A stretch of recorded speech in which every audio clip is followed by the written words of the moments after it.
jacks. Jumping jacks. Yeah, jumping jacks. Come on, Mike, let's do jumping jacks. Hello. Here we are. We're live today on Manufacturing E-commerce Success, and I'm so excited to be joined by one of our very own members of the team at DMG Digital, Mike Sarcone-Roach. And Mike is doing some amazing work for us with our manufacturers.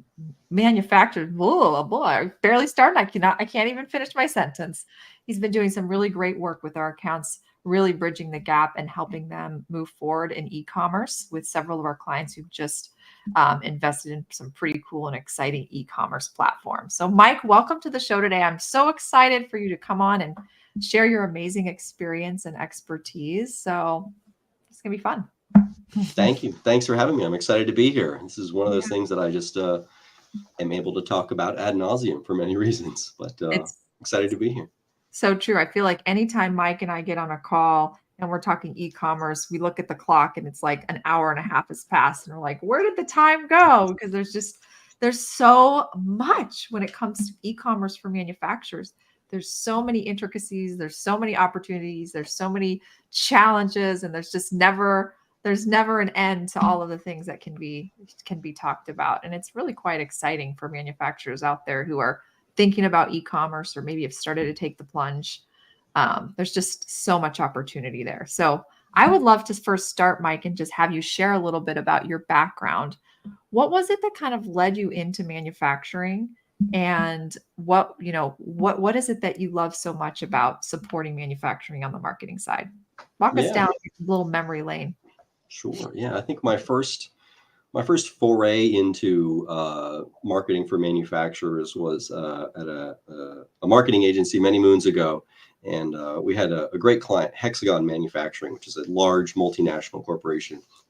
And we had been mostly focusing on SaaS products and kind of websites, technology-focused products, AI things, which are kind of intangible and ethereal and difficult to pin down. And it was really refreshing to market something that really had specific specifications, a direct application, and kind of had this legacy of being a real thing that people really used and wasn't just sort of a new invented out of whole cloth kind of product. So that's my first step into it. And so after I left that job, I started working with Thomas Marketing Services. I was like an account supervisor there for a while, and managed a large team kind of running marketing operations across SEO and kind of full email marketing campaigns, making videos, making websites for a really, really wide variety of manufacturers, many of them custom, but also lots of industrial distributors. And so a lot of different kind of pieces of the supply chain puzzle. And so I got a really good view of kind of how they all fit together. What are the sort of tangible parts of their businesses and their products and their services, and kind of how do they find each other and connect. So that was my introduction, I suppose, was through marketing other things, and then finding my way to manufacturing. And also I love going down a Wikipedia hole and like learning about new processes and materials and things like that. So it felt really good to me to have this kind of like learning opportunity around all of my clients, where I could really get down the pipe and learn about passivating stainless steel for food use and pharmaceutical uses, and the FDA regulations around food grade glues and all these things are somehow very appetizing Wikipedia holes for me to chase and then create content around. And I will say, like, I have been a witness to that. You were like a walking encyclopedia for all of these very like niche manufacturing processes and products that most people in America have no idea, but really make up such a huge, that's what's so beautiful about manufacturing. It's like the backbone of our economy. And I love what you said too about this being like, these people are creating something tangible. It's real. It's, really for me too. I feel fun and rewarding to be part of, that whole journey and everything. And it's also fun and rewarding to hear you share from your encyclopedia of knowledge, all of the information that you've gained from all of those clients and processes that you've had direct experience with. So very cool. Very, very cool. So yeah, so you have been helping us out a ton with one of our client accounts, US Air Filtration, on the e-commerce store that we just launched for them in August. It's hard to believe. Um, Man, it's November and we launched it just months ago. And already in just the few months that you've been there, we're working on a lot of really exciting things. So I would love for you to just share, like, what are some of the projects, things that you're working on at US Air Filtration, and what are some of the top priorities and marketing campaigns you see there? And then I think once we talk about that, we can talk a little bit more about how that applies to just other manufacturers at large. And just to give a little bit of context, US Air Filtration is a custom manufacturer, which I think is true for a lot of manufacturers, but they also distribute. So not only do they custom manufacture their own equipment and their own parts for those pieces of equipment, they also have their distributor for other companies. And so it's a very unique use case. But tell us a little bit more about what your experience at US Air, and what are you working on? What's new and great there? Yeah, it's been great. Since the store is launched, we've started figuring out the best ways to kind of, exploit it and get it out in front of a proper purchasing audience. And there's a number of different facets to, which products can you really sell online, right? Across your distributed products, your kind of custom products. And a lot of the bread and butter, right, for US Air Filtration are these like large bag houses, these large kind of, install things that you're not just going to go buy off of the internet, right? But there's a lot of other, valves and filters and bags and things that go into those products that need to be replenished. They're basically consumables that get destroyed over time or need to be cleaned and replaced and so forth. So a big part of it is kind of zeroing in on the products that kind of fit into an e-commerce purchasing framework, right? What's something that you can just go and order one off and you kind of know what you're going to get. It doesn't need to be custom fit, custom made. It just kind of fits into the machine you have. So US Air Filtration is a great example because there are a number of products that they offer that do fit into this framework of you just slap it in, it works, it's good to go. You know what the piece is. But then they also have these like large custom things. And they also kind of have right in the middle where they have these sort of custom replenishables, right? These bags that have specific specifications to users, to machines that they fit into. So how do you bridge the gap between these kind of three different phases, or really four different phases of products, excuse me, from, really off the shelf, name brand, SKU, it's right there, it's exactly what it says on the box, to your kind of custom fit filters, to your large, totally custom systems. And then really as a consultant, like how do you help put it all together? How do you really design a full system? So a big part of what we've been focusing on is, obviously the things we can sell directly through the store that make the most sense. And the nice thing with US Air Filtration is a lot of these are consumable, so they kind of have a specific timeline. So a big focus is zeroing in on the customers who are the best fit for these off-the-shelf products, the most like obvious fit products. So they don't need to go and talk to a sales rep or a kind of custom designer to make sure that they have the right piece in there and the right materials, but they can just go and order the thing right off of the shelf. And because they're consumable too, we know that they have a kind of specific duration or kind of half-life when you're going to need a new one. So a big part of our focus is creating email campaigns that reach back out to those folks when they know that there's a need, in terms of maintenance and operations to buy a new filter, right? We know that these guys always come back on this date. So let's just send them an email with a link to reorder, or offer discounts on reordering, like larger volumes and things like that.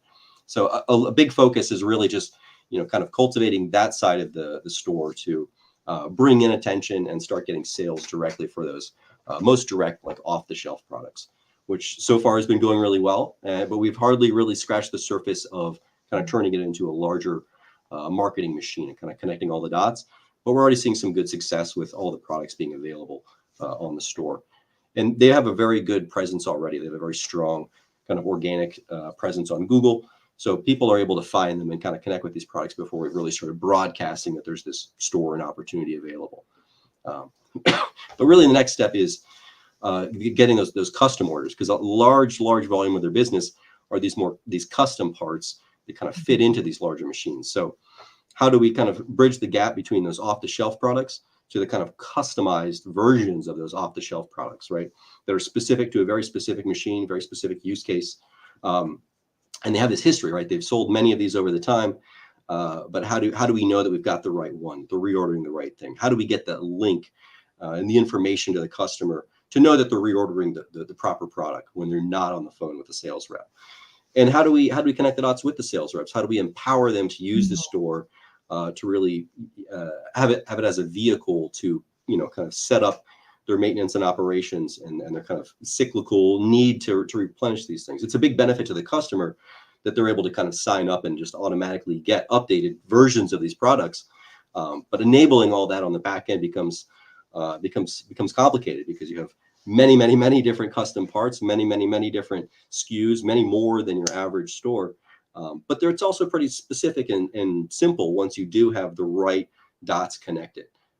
There's a lot of opportunity to kind of move some of that time and attention off of the sales reps plate and onto really the customer's plate, where they can just go in and size and select and get the piece they need, and then set up delivery for exactly when they want it. Yes. Oh, I love all of that. So many things I think you said are so important. One of them is just how important it is, and we talk about this a lot, is to phase out your e-commerce build. So you mentioned starting with those really standard items off the shelf and just setting up, those SKUs to make it very simple, just out of the gate, to just start selling online. And then from there, you can build in the capability down the line to eventually have the ability for people to reorder their specific custom parts. And you make a really great point too about a lot of manufacturers. Their customers are reordering these parts over and over and over again. And so just think about the efficiencies that can be created if you can create an awesome way for them to place those orders through the e-commerce store, rather than having to call the rep every time. We all know that first time they need to place that order, if it's a custom manufactured part, there's a lot of back and forth happening. There's a lot of making sure the measurements are correct and the specs are correct. Maybe they need to have a sample bag, filter bag sent, or whatever the product is, to make sure it fits properly before they buy it. But once all that's done, it's just you just want to be able to give them an easy way to buy and purchase. And so that's the beauty, is the e-commerce store for a legacy manufacturer like US Air Filtration is never going to fully replace the sales rep. If anything, it's just going to help serve as the sales admin for the sales rep, so that they can really focus all of their time on handling more of those custom, maybe first time orders, really, high value, really complicated orders.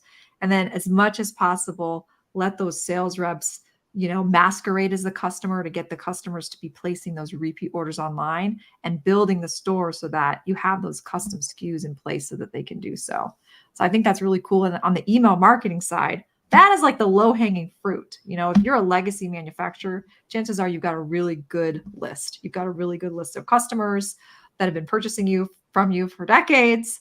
And so what a great way to leverage that list and really start building out some great email campaigns to bring awareness to the store, to teach them how to use it, how to create an account, how to make those orders, and then also be able to just build in some really cool workflows, where new customer workflows, where you can send them, how do you install your product, how do you maintain your product, just to build and continue to build that relationship of trust with them after the sale. And there's just endless opportunities to build on that. And the other thing I love that you mentioned is SEO.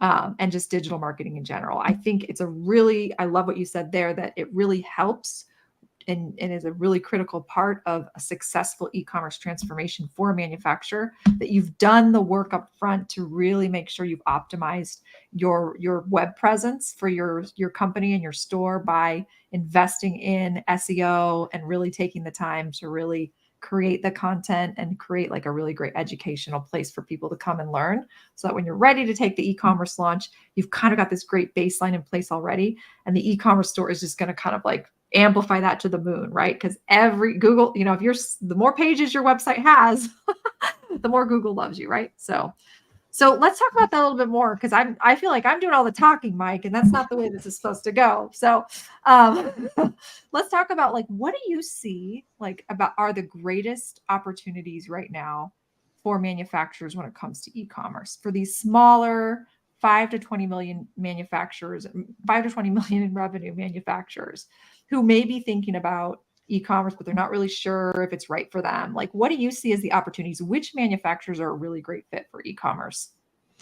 Yeah, it's an interesting question. It's hard to answer specifically because it really runs the gamut, Mhm. and really depending on even within a kind of a specific manufacturing space, you might have some companies that fit really well and some that don't quite too.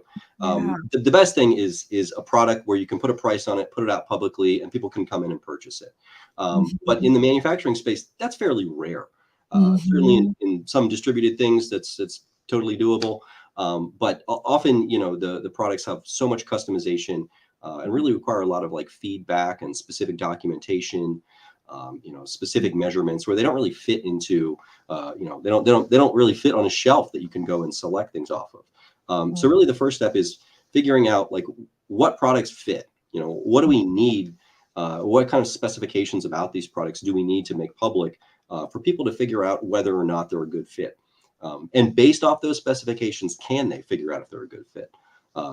Sometimes you can put information on a website and it looks like you're selling the proper product, but there might be more to it. There might be different materials and different options that might not be obviously available, different configurations that you need somebody to kind of come in and talk to you about. Um, so to that end, it's good to get all of your products and all of your specifications, as much detail and specificity about your products and your capabilities on your website as possible, so that you kind of touch all possible bases, right? You don't want to pigeonhole Mhm. yourself into just a couple product listings of the only things that kind of fit for you. You want to get your full breadth of your capabilities as a manufacturer on display. So the good news is that you can do that through e-commerce in a number of different ways, like creating different product pages and specific capability pages can kind of help take that first step of putting your name out there with the Mhm. exact things that you can do, right? Can you drill a specific hole through a specific type of material to a specific specification? What kind of fabrication can you do? What are your products used in? What kinds of industries? And so just to start touching bases with all the different types of searches out there that can connect and be relevant to your products. So from there, you can build specific product pages, and you can Mhm. get into more detail and add a shopping cart so folks can check out if that's really a good fit for you. But you can still list products and have a full product listing without having publicly available pricing. It will limit you obviously in certain types of advertising opportunities and certain displays on Google and so forth. But it's still very, very good for your SEO. And SEO is Mhm. really the biggest kind of lowest hanging fruit Yes. for any custom manufacturer out there. There's so many different kind of specific jargon, specific to industries, specific measurements, um, specific types of fabrications that don't have a lot of search volume, don't have a lot of pages out there on the internet about them. So that actually is a huge advantage to manufacturers where you can get your name out there associated with a type of product or procedure or capability, and Mhm. really getting into the specific like measurements, the specific types of materials, the specific regulations. There's a lot of really valuable searches out there, not super high volume, but can have huge Mhm. potential on a business, right? If you can rank for, um, specific processes that are rare or hard to source, that actually makes it easier to rank for them. So there's not that much competition Yep. in many parts of the internet for some of these really high value terms, but it's really just kind of figuring out what those are. That's why it's important to kind of get the full breadth of what your company can do out there with as much specificity as possible, so that you can start to see what kinds of searches are you connecting with. Once you have that content on your website, you're able to see through Google Search Console and other means, like what are people typing in when they get to my website, and that can give you a lot of information about what types of searches are out there, what types of purchasing audiences are available, and then from there you can kind of customize the rest of your website to tackle that kind of that traffic and that opportunity. Oh, I love all of that. And I love what you said about the product pages, just making sure that you've got really good information on your product pages. We got some really great comments coming in from Alexander Smazek. I hope I'm saying your name right. He said the main problem of most e-shops are product pages. Usually they are not unique. Let's talk about that a little bit, Mike. Like, what do you think it is that makes a really solid product page? What can manufacturers be doing or including on their product pages that's really going to be a great user experience and really help lift those conversions and bring in customers? Yeah, it's a good question. And again, it varies a lot depending on the manufacturer and what they're selling and so forth. But it's a good point. A lot of product pages are very similar, right? They're kind of listing the same things. And it's a little generic, especially if you don't have specific prices and specific use cases for your products, and they're a little more generalized. But really what you want to do to be as detailed as possible, really list all of the potential options, all the different types of configurations. Often too, you'll have kind of a baseline product that kind of spells out very differently for different different industries, and being able to hit each of those is important, right? Because you might call a certain product one thing for one industry and a different thing for a different one. So having different product pages that are connected but kind of specified to different industries is really the name of the game, and that's part of the big opportunity, is that you're able to be overly specific. Right? You can get into extreme detail. You can list things in metric and then in imperial, right? And then you're going to relate to more searches, right? And you'll have a better sense of where those searches are coming from as well.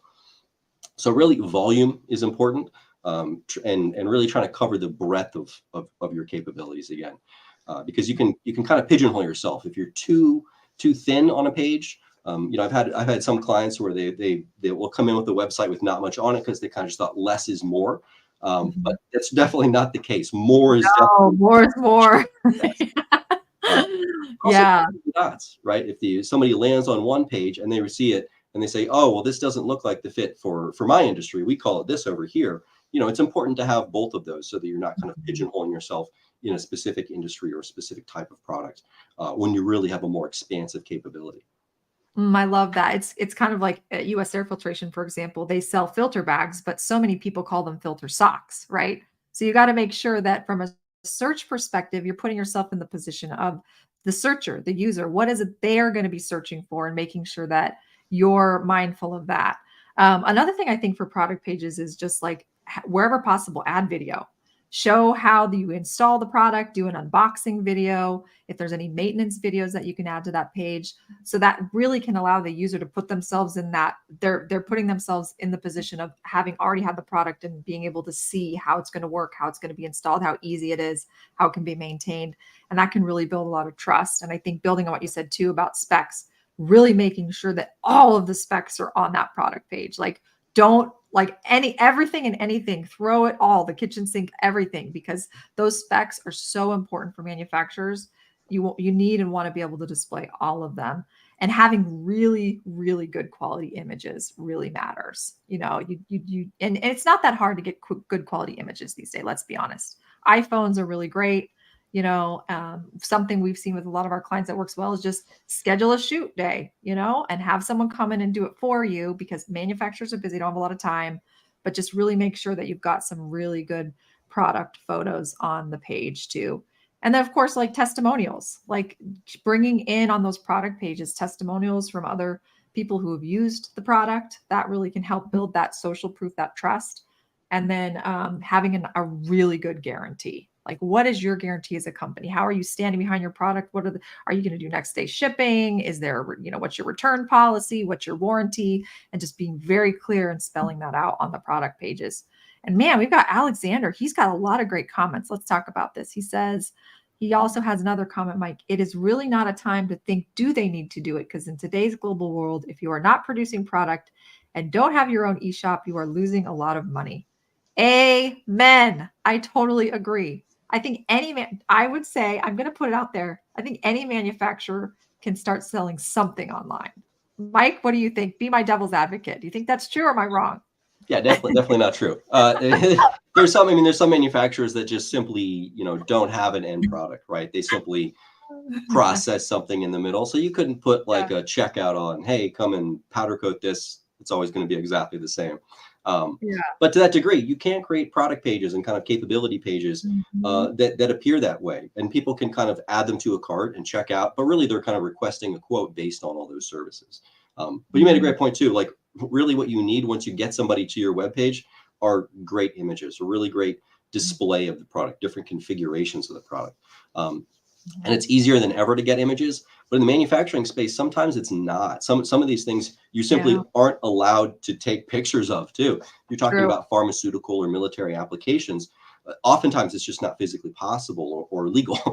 So, Yeah. there's different ways to kind of represent what you do. But visual content of some type is absolutely critical to building trust and kind of connecting the dots. And video is critical too. I mean, not just in building trust, but in building relevance with Google. The more multimedia you have on a page, the more likely you are to rank, and kind of connect with the search audience. Oh, that's a great point you make about like some manufacturers not being able to get video or photos of their product. That's absolutely true, especially for some of these large scale industrial systems. There's a lot of wariness about having some people take photos, and it can be a problem. You got to get legal approval and everything. What would you recommend in those situations? How do you recommend manufacturers kind of get around that barrier or roadblock, or what are some things that you've seen work in the past? Yeah, it depends. I mean, I think a lot of it is, when you work in those industries, is to list your compliance, right? Are you ITAR Mhm. compliant? Are you, have you worked with other pharmaceutical companies in the past? Sometimes you can get testimonials, you can get kind of badges and like a bit of a customer list that can kind of check off. And people in those industries will recognize, oh, they are ITAR compliant. They've done this before. And so you don't necessarily need to have all the P's and Q's in those instances. In fact, if you were to publish pictures of your heat exchanger for the F-35, like, you might get in some trouble. And people seeing it might be wary about working with you in the past. I've had a couple companies that have been hacked and had large scales of Oh, information man. about large private companies exposed, and it makes for an interesting time. Oh my gosh, that sounds awful. Yeah. I know one thing that I think can work really well is if you can't film it in real life, if you can get a 3D rendering of it somehow and at least be able to have like engineering drawings available, like 3D drawings there, that can really help too. Man, Alexander, I love it. He's like lighting up the chat box, Mike. Let's talk. Let's see what he's got. Make a sub niche and become the best at it. I think that was a really great point you made, Mike, about like really niching down and really owning that niche because then you're going to dominate search. That was really cool. And he says, I mean, non-unique text is bad for SEO. I'm not sure if I quite understand that one. Let's see. And adding video. And he said it would be better for the user, but you need to have cool text for search engines. Agree with that. You got to have good text for sure. And then, man, Alexander, you're just really, let's see, in 2004, we were losing a lot of time for images search. And it looks like I think we need to bring Alexander on the show. He needs to come on the stage and join us. Thanks for chiming in so much. This is super fun. Okay, so we talked about like opportunities for manufacturers, and Mike, I knew you were going to be like, this is just so awesome. So let's see. One of my other questions is, what advice would you give to a manufacturer who's looking to invest in e-commerce for the very first time? What would you say they should do first? How should they go through that discovery process? Yeah, I think a lot of it is really kind of product market fit, but it's very kind of complicated in this light too, right? Because you have a product, you've got a market, you know that they fit, but can you make that relationship public, right? Can you post all the prices that you're selling to that market, or do you sell different pricing groups to different types of industries within that market, different clients of yours? So I think a lot of it is figuring out, what are you able to publish publicly about your products? Mhm. What makes sense to publish? Would your distributors or other suppliers be upset about you putting these things out there? I think there's a lot more that goes into your kind of product market fit to figure out if your inventory of items really is a fit, for kind of public display. And it's not a full stop if it's not, right? You can still put a fair amount of information out there, but I think it's important to, when you first sit down to do it, to figure out, really what are our bookends? Like, how much can we get out there, and how much are we limited? And also, what are the complexities of putting this information out there? Who are the other stakeholders around us that we work with, who supply us, who we sell to, our previous relationships, that could be affected by us taking this information and putting it online. And so I think from there you can start to kind of build a vision of what your e-commerce store might look like, what you might want to leave off the table, what you might want to highlight the most, and what kinds of P's and Q's are going to be most important to describe those products. And then it's really about kind of marrying the two, right? What's been left off the website, that we for X, Y, and Z kind of relationship reasons can't publish, but we still want to make known to people who come and visit and buy our a little more off the shelf products, so that we're not pigeonholing ourselves away from these, industries that might have very high markups and margins, but don't really like having their information publicly available. So it can be tricky, but a lot of it, I mean, I think the marketing side of it can help, seal the deal and kind of tell the full story.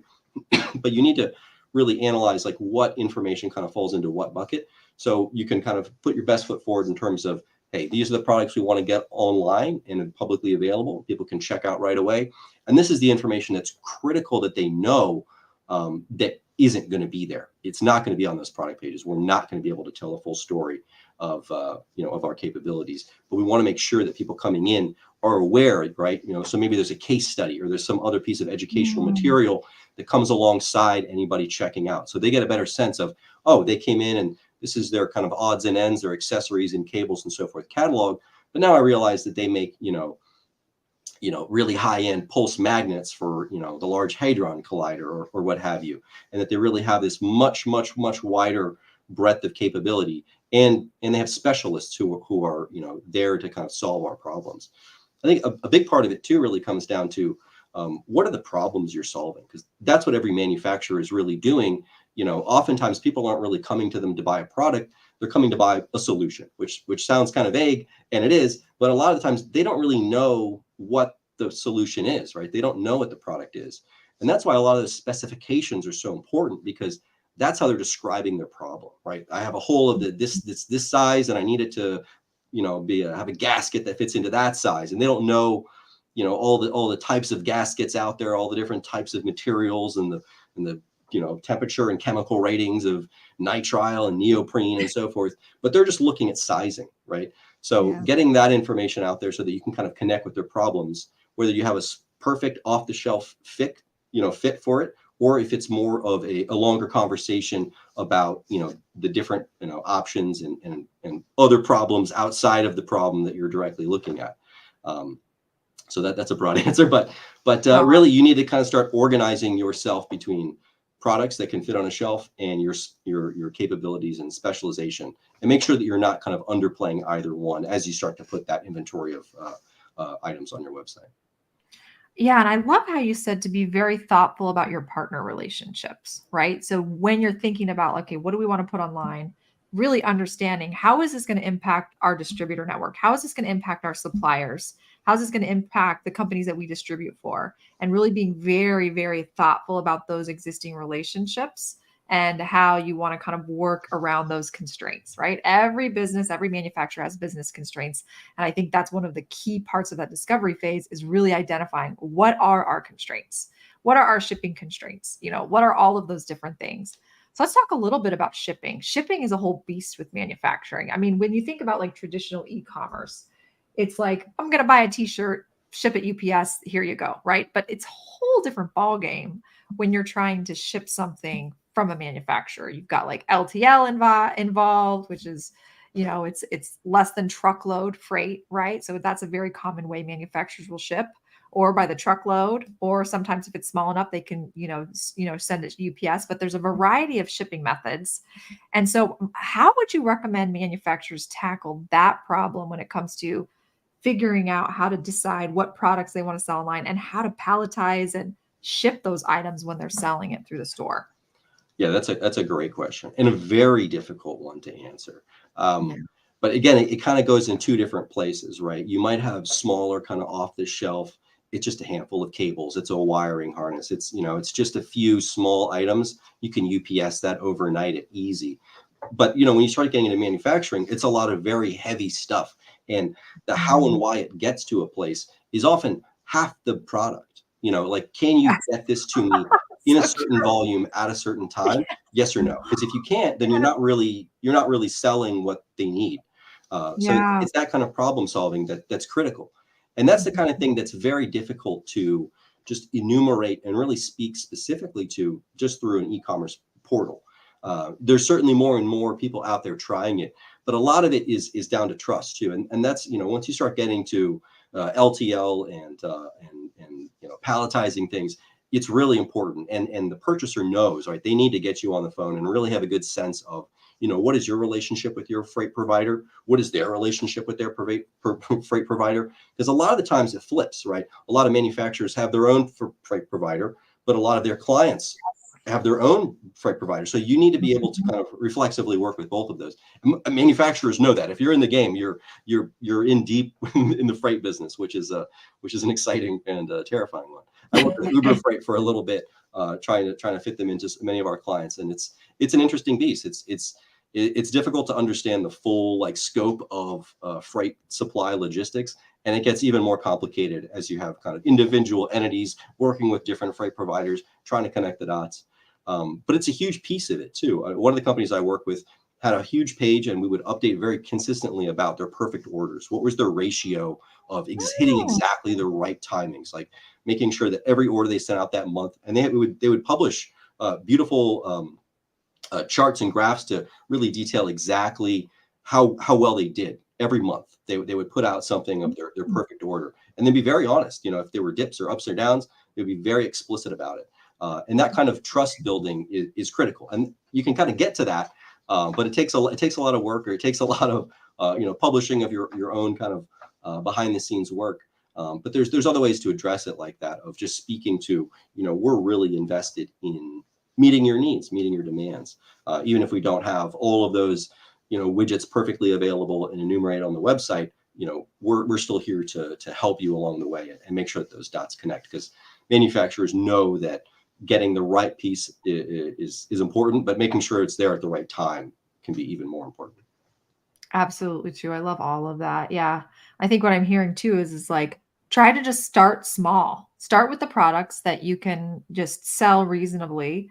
And there's really great partners, like Shipper HQ is one of them, that integrates with Magento and with BigCommerce. And there's also ShipStation. But with Shipper HQ, you can actually set it up so that you can API connect with any freight broker that you work with. So if you're working with a freight broker and they manage all of your LTL for you, it'll just directly integrate with that API and be able to pull in live quotes at the time of checkout for those orders. Now, you do have to do some work, of course, to set that up, because you've got to know exactly what your pallet dimensions are going to be for each order. For example, like if you have a filter, you've got to know, okay, if I have 16 of these filters that are being ordered, this is the pallet size.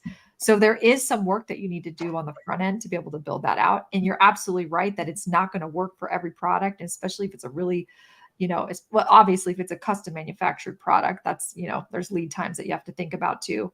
But it is something that you can think about for those like stock items that, you kind of can know and estimate, okay, this is about how much the size of this is. And I can kind of figure out this is the pallet size. And to be able to offer like real-time quoting through a plugin like Shipper HQ is really exciting. It's something we're using at US Air Filtration, and it's nice to be able to give people can just select the option there. But you're absolutely right that it is very complex, and there's when it comes to shipping and manufacturing and e-commerce, there is a whole lot of work that has to be done there to really understand what you can ship through e-commerce and really what's not going to be something that can be instant quoted up front and that has to be handled on the back end, maybe after the order's placed. So yeah, there's work to be done, but right, manufacturers are up to the challenge. They can do it. If they make cool stuff, they can figure out e-commerce, right? Absolutely. Absolutely. Oh man. What else should we talk about? Man, Mike, this is so fun. Let's talk about marketing metrics. Okay. Let's talk about what do you think to assess the success of e-commerce manufacturers? Like you've invested in this e-commerce platform, but now you've got to start seeing what's working and what's not working so that you can optimize, right? Like that's kind of like the fun, beautiful part that comes next. So what do you recommend that manufacturers do to kind of like set up their e-commerce store for like marketing success, and what metrics should they be looking at? And how do you advise they go about doing that whole process? Yeah, it's a good question. I think, I think the obvious answer on some level is volume and sales, right? Are we getting people in the door through the website? Do people come in through the website and end up purchasing things? And then tracing that back. But you're not always going to see giant volume, right? A lot of these applications, these niche applications, there's not a huge search volume out there around these topics, and there's not a gigantic purchasing audience.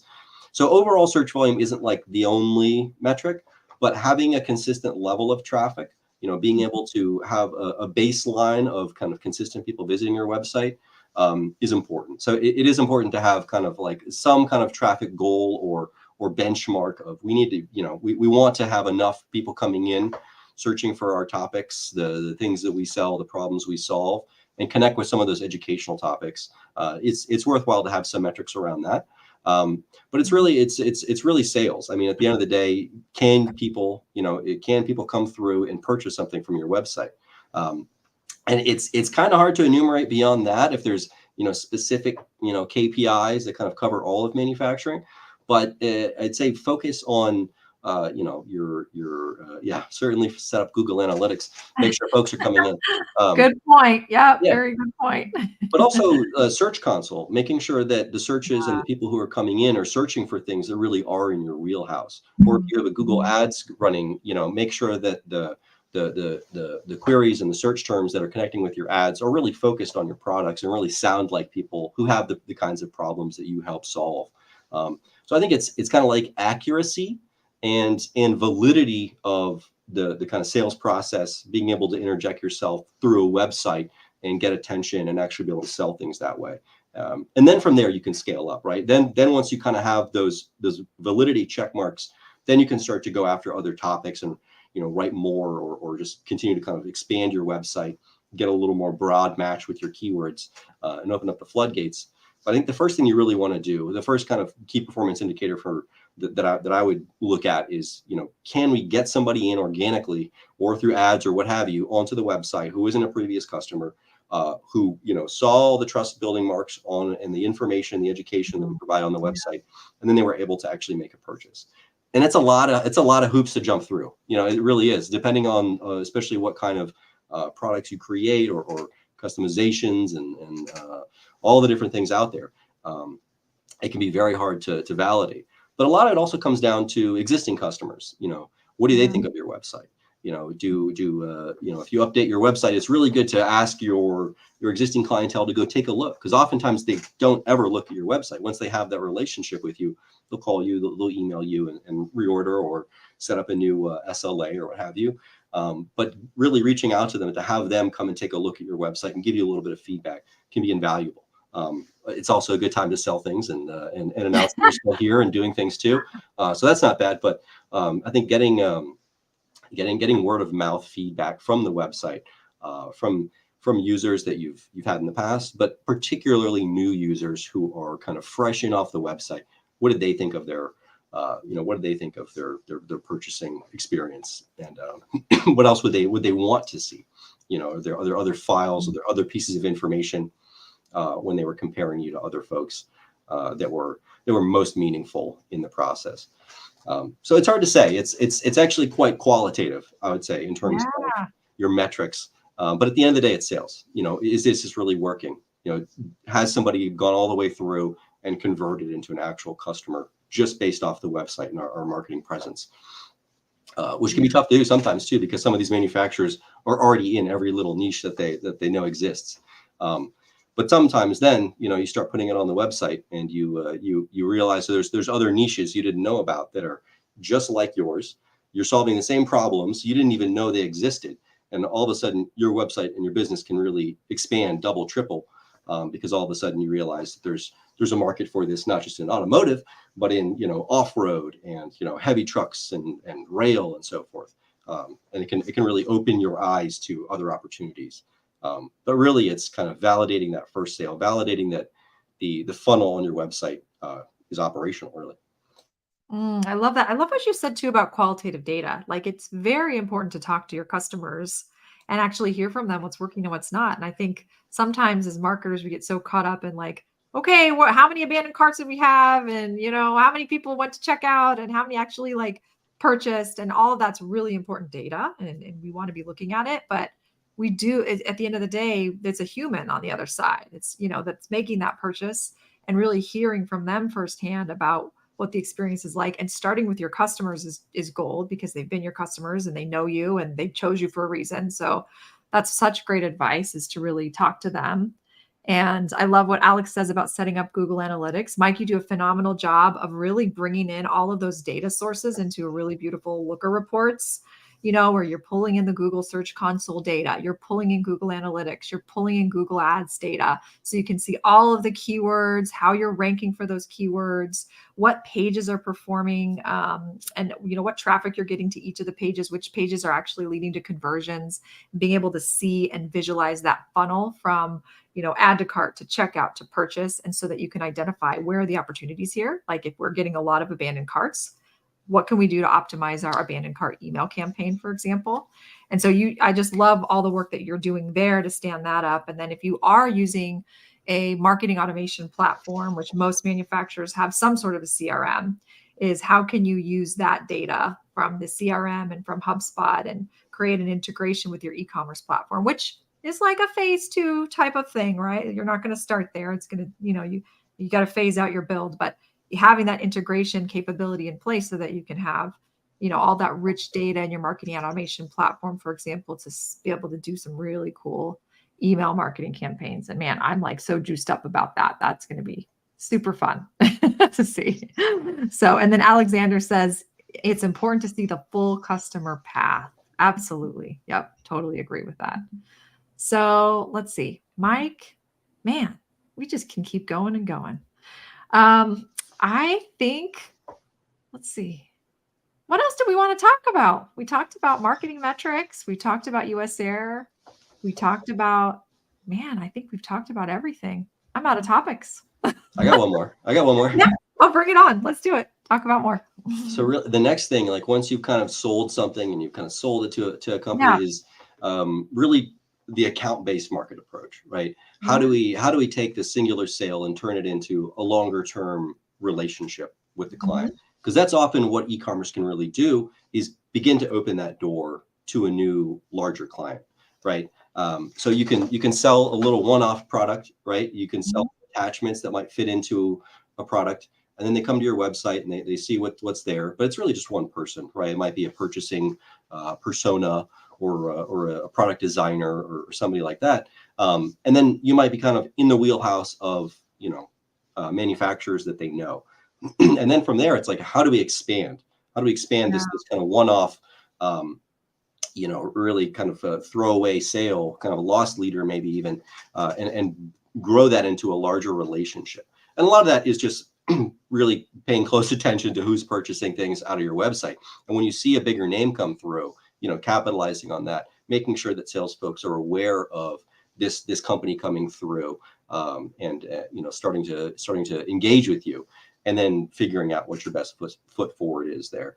And that's why I talk a lot about ebooks and other like educational pieces to show the full scope of your business whenever somebody comes in for these smaller, more e-commerce purchases, is to be able to build that kind of account-based marketing approach from word one. As soon as they come in and purchase something, you don't want them to think that you're just kind of a dead end selling these odds and ends, but to really show the full scope of your capabilities, so that you can kind of speak to all those different personas, because you never quite know exactly who you're getting in first out of the door. Is it a technical or purchasing person, and how do you make sure that you're kind of putting the right feet forward for all of those different personas that might be related to kind of securing that larger client in the long term.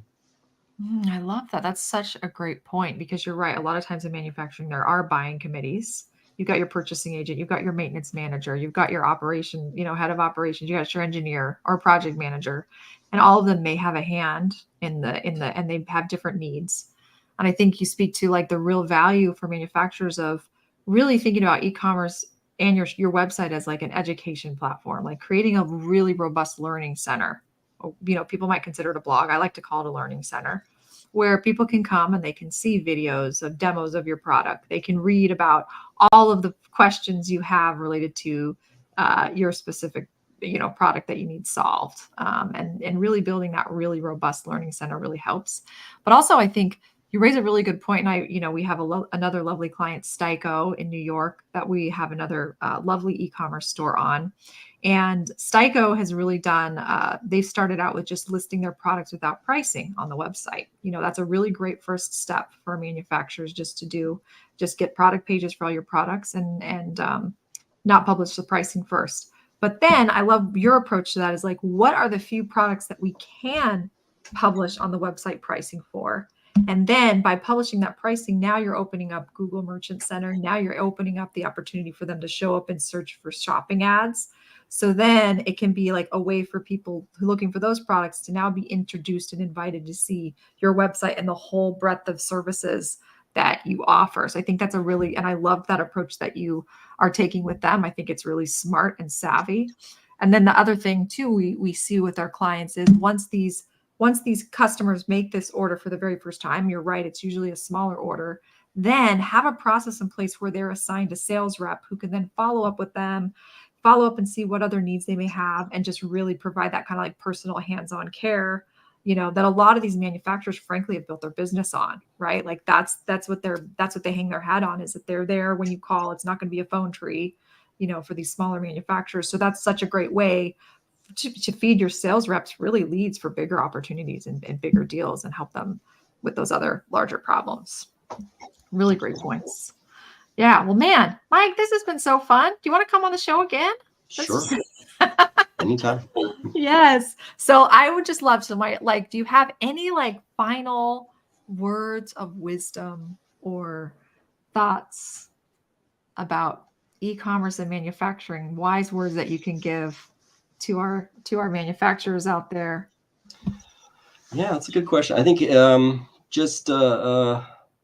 I don't know, just know that you're in for a much more complicated journey than you are imagining.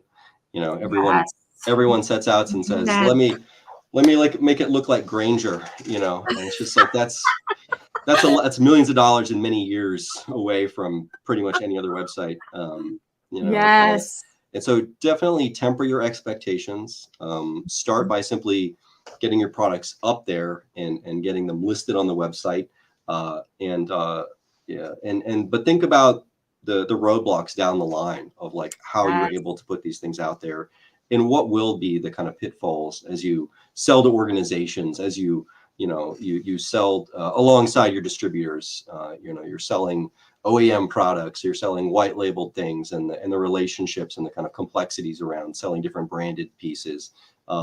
It's important to start like laying all that stuff out and not just running off to somebody who can build a website for you, and just say, yes, go do it. Here's our 20 products, go make it, and then kind of cough up all of the roadblocks and difficulties in your pricing schedules and so forth. But also don't be afraid. There's a lot of opportunity out there, and getting a couple products up online, fully validated on Merchant Center, and able to really have ads behind them can do crazy things to a business and can really kind of explode your business. But a lot of it really is about nurturing on the back end, and making sure that you're kind of paying attention to all of the intricacies of the problems and showing your potential clients that you're aware of them and you're able to address them. Can really help sell the product at the end of the day. And then the product pages need to do less, right? If the rest of your website really tells this more elaborate story of who you are and kind of how you fit into the ecosystem, it can help to avoid a lot of those things. So kind of educating yourself through educating your clients, putting that information together really helps you kind of run through the gamut of a lot of the kind of purchasing and kind of just logistical shipping, nightmares that surround a lot of the things when you start getting there and having an add to cart button on your website. So be brave, but also be cautious. That's it. Be brave, but be cautious. That is phenomenal advice. I think any manufacturer who's thinking that e-commerce is just going to be flip a switch and it's just going to work and be magic and you're going to start selling right away, that's naive. And the reality is it is complex, and you do need to do the work upfront in that discovery process to really think long term and understand your whole business, everything, when you're doing a proper e-commerce discovery, you're going to be butting heads against your entire business model, your entire pricing model, and really having to ask yourself some tough questions about how to address those challenges and how to create the solution. And you've got to do that work up front as much as possible. There are usually surprises as you go through the e-commerce journey, but you want to try to minimize those as much as you can. So I love your advice. Be brave, but be cautious. That's wise advice. And I think also you've got to find a great partner. You've got to find a really great partner. For U.S. Air Filtration, we found Above the Fray, who's been, really great to work with. And, so it's really good to make sure you've got good partners involved that can help you build out and think long term and be able to build it for the long haul. And I like to say that I think there's like anybody who's going to e-commerce needs to know the phases of transformation, right? Like it's not just like, okay, yay, we're going to build and it's going to be done. It's like there's usually phases that you go through on the people side of it, not even the technology side, just like getting people to embrace the transformation, if you will. And like the first stage is the denial stage. This is like, we don't even have a problem. Like we're just going to, it's just the economy, right? The second stage is resistance. Well, we've never done it this way. This is not the way we built our business. It goes against everything we've ever done. So we're going to resist this. The third phase is like, okay, acquiescence. We recognize that, cold calls aren't working the way that they used to. And maybe we could create some efficiencies here. So that's the third phase. The fourth phase, I like to say, is excitement. You're like, oh my gosh, look at these platforms. Look what they can do. This is so exciting. The sales process, it's magic. It's going to work perfectly. Oh my gosh, look at all this. And then comes the overwhelm. Like, oh my gosh, we've got to create a product catalog. We don't need pictures. Like, how are we going to? So you're overwhelmed. The next phase is frustration. It's usually long and painful. Doesn't work the way they said it would in discovery. These things aren't functioning properly. That's part of the process, unfortunately. I wish we could skip over frustration, but every single digital transformation I've ever been involved in, there is a frustration phase. And then there's the adoption phase. And that is everyone's got to get used to using this new store. And that takes accountability, training, repeated training, using the system and using the tool until finally you reach the holy grail, which is integration. And that's where everybody's using it. You don't even think about it. And it's just part of your process. And so I think like for any manufacturer, you've got to think about those 8 phases and know upfront, like, this is the journey.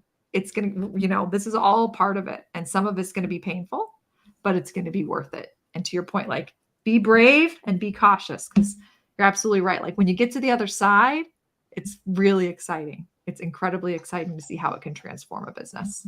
So Mike, you're doing such amazing work for U.S. Air Filtration and for Styco and for all of our clients on the e-commerce side. I just have to commend you. Like, you are just a rock star. It's truly amazing to see you in action and to see how you are really creating some exciting digital marketing campaigns, really bridging the gap and bringing these new stores to life and bringing in this new sales channel. So thank you so much for all the work that you're doing for our clients and for coming on the show today and sharing your incredible expertise. I'm just so grateful for you. And I hope that everyone out there has enjoyed the show and enjoyed Mike. And Mike, if anyone wants to reach you, how can they get a hold of you? Yeah, just mike@dmgdigital.io. You'll get me. But thank you so much for having me on the show. It's a pleasure to help educate and work with all of our wonderful clients here. It's truly a pleasure. Yay, very good. Well, thanks you guys, everyone out there who's listened in. We appreciate you. And we'll see you next time on another episode. So we'll talk to you later. Bye.